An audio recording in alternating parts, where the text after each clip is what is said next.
Il n'est pas toujours nécessaire d'avoir une condamnation à mort pour que les assassins brutaux trouvent leur fin. Derrière les barreaux de fer, le destin a sa propre façon de faire justice.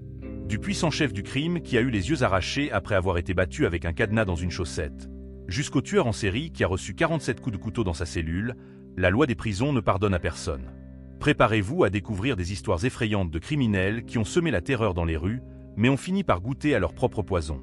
Des assassins impitoyables qui, même entourés de murs de béton et de gardiens armés, ont découvert qu'aucun endroit n'est sûr lorsque leur passé sanglant les rattrape. Dans la jungle des prisons, même les prédateurs les plus redoutés peuvent devenir des proies. L'étrangleur étranglé. Lorsque nous parlons d'assassins qui ont trouvé une fin violente en prison, l'histoire d'Albert de Salvo, le tristement célèbre étrangleur de Boston, se démarque comme un exemple troublant de la façon dont le destin peut être ironiquement cruel. Entre 1962 et 1964, il a terrorisé Boston avec une série de meurtres brutaux, choisissant soigneusement ses victimes. Des femmes célibataires, âgées de 19 à 85 ans, attaquées dans la sécurité illusoire de leur propre foyer. La police a travaillé sans relâche pour capturer le responsable de ces crimes odieux, mais ce n'est que le 6 mars 1965 que de Salvo, déjà connu des autorités pour d'autres crimes dans le Massachusetts, a avoué être l'auteur des 13 meurtres.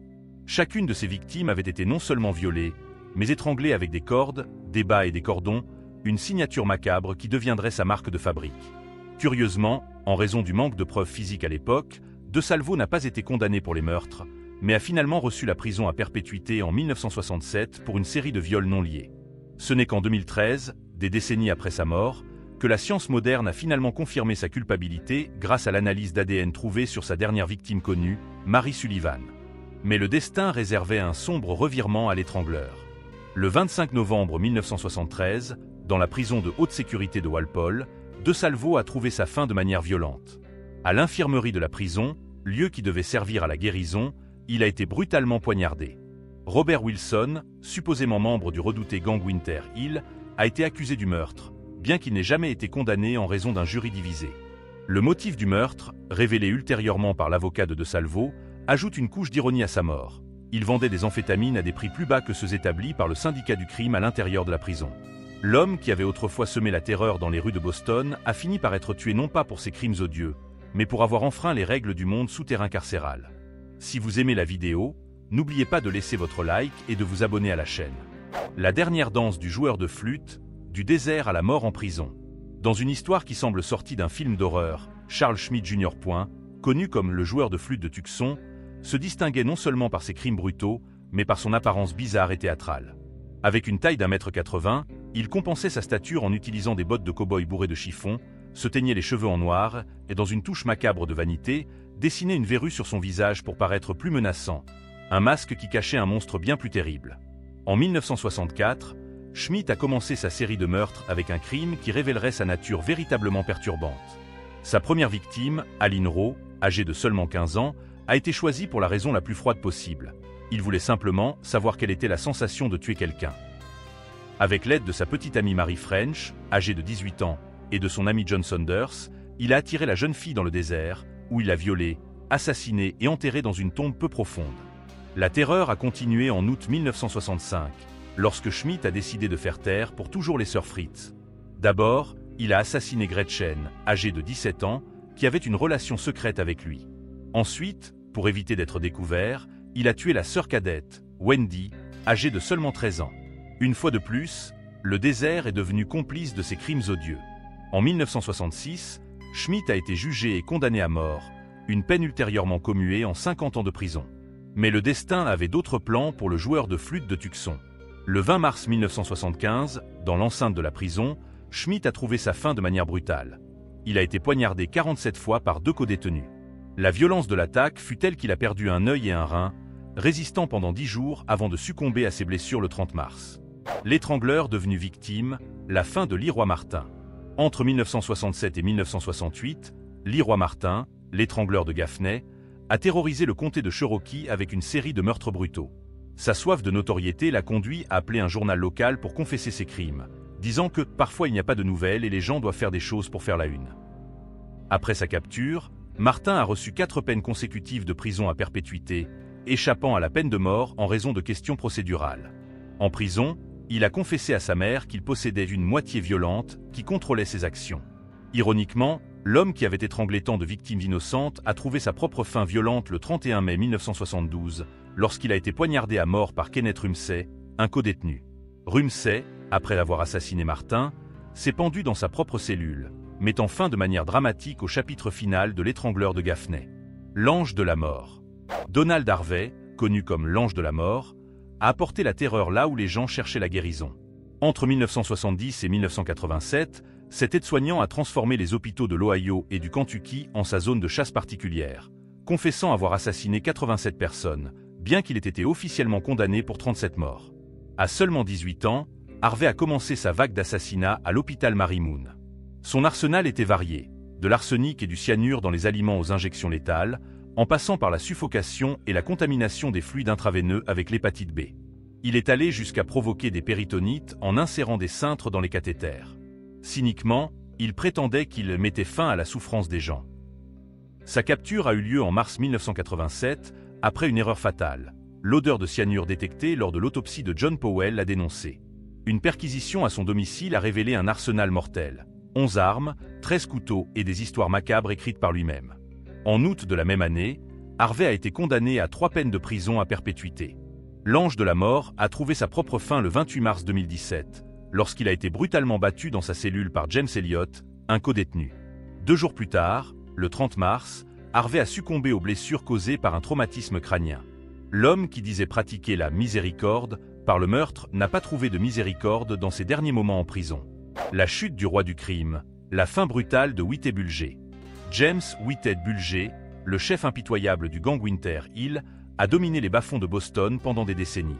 Son empire du crime était si puissant qu'il occupait la 2e place sur la liste des plus recherchés du FBI, ne perdant que face à Oussama Ben Laden, ironiquement, alors qu'il était informateur secret du FBI depuis 1974. En 1994, lorsque les autorités ont commencé à l'enquêter, Bulger s'est enfui après avoir été alerté par son contact au FBI, l'agent John Connolly. Il est resté en fuite pendant 16 ans jusqu'à sa capture en 2011, en Californie, grâce à un piège élaboré par le FBI impliquant son coffre-fort dans le parking. En 2013, à 83 ans, il a été reconnu coupable de 31 accusations, dont 19 meurtres, recevant la prison à perpétuité plus 5 ans. Mais le destin réservait une fin encore plus violente pour l'ancien chef du crime. Le 30 octobre 2018, quelques heures seulement après son transfert à la prison fédérale de Tazleton, Bulger, alors âgé de 89 ans et en fauteuil roulant, a trouvé sa fin brutale. Il a été battu à mort par d'autres détenus utilisant un cadenas dans une chaussette. L'attaque a été si violente que ses yeux ont été arrachés. Une fin sanglante pour l'un des criminels les plus redoutés de Boston. La chasse mortelle, l'assassin des sosies. Thor Christiansen a terrorisé Santa Barbara entre 1976 et 1979, devenant connu pour les meurtres des sosies. Son schéma était perturbant. Il choisissait des étudiantes universitaires d'apparence similaire, cheveux longs et lisses, et constitution physique semblable.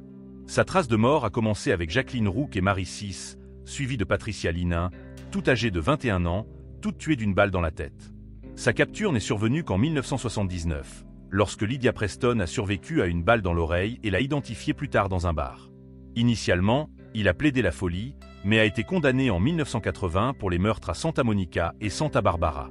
Il a reçu la prison à perpétuité après s'être déclaré coupable de toutes les accusations. Sa peine a duré moins d'1 an. Le 30 mars 1981, Christiansen a été poignardé à mort dans la cour de la prison. L'assassin qui choisissait des victimes semblables a trouvé sa fin aux mains d'un inconnu.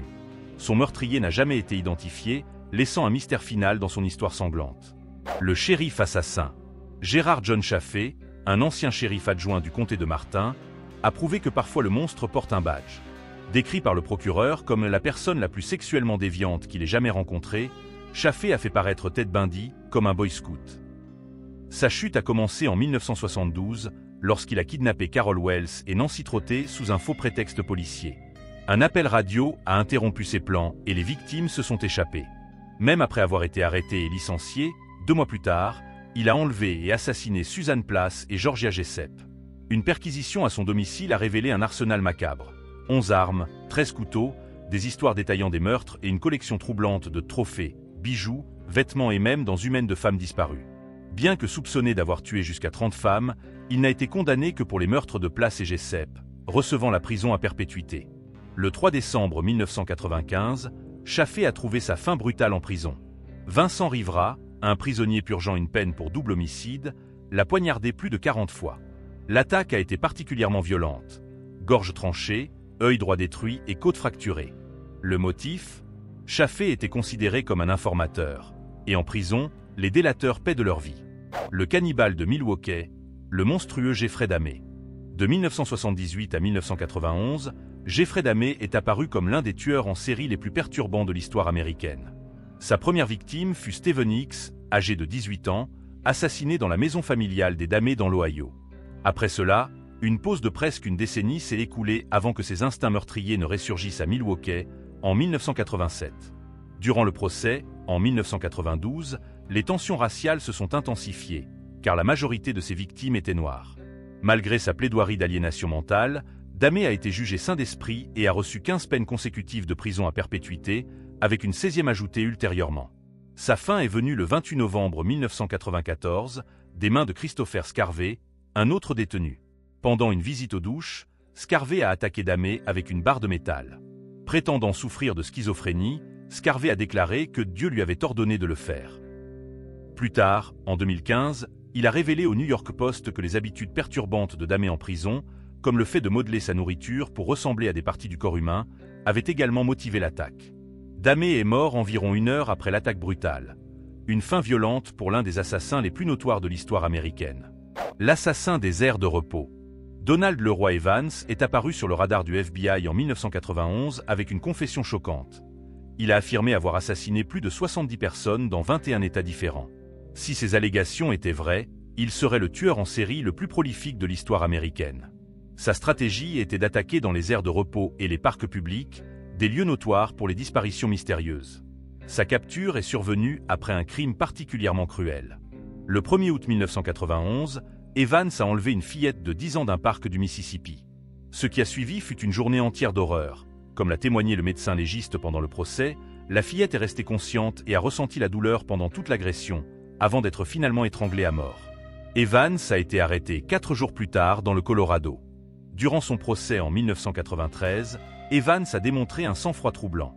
Lorsqu'il a été condamné à mort, il n'a montré aucun remords. Au contraire, il a déclaré « Je veux être exécuté par l'État pour mes crimes contre l'humanité ». Cependant, l'État n'a pas eu la chance de l'exécuter. En 1999, lors d'une promenade routinière jusqu'aux douches dans le couloir de la mort, Evans a trouvé sa propre fin violente. Jimmy Meek, un autre prisonnier, l'a attaqué avec un couteau improvisé. On spécule que l'attaque a été motivée par les déclarations ouvertes d'Evans sur la suprématie blanche. Meek, qui était noir, ne tolérait apparemment pas son racisme explicite. Comme l'a dit le procureur après sa mort, nous ne le regrettons pas. Chez la plupart des gens, on pourrait dire quelque chose de bien à leur sujet. Tout ce que j'ai vu dans sa vie était de l'égocentrisme pur et ce qui se rapproche le plus du mal que j'ai jamais vu. Si vous avez aimé ce contenu macabre et voulez connaître plus de cas choquants de l'histoire criminelle, n'oubliez pas de vous abonner à la chaîne et d'activer la cloche.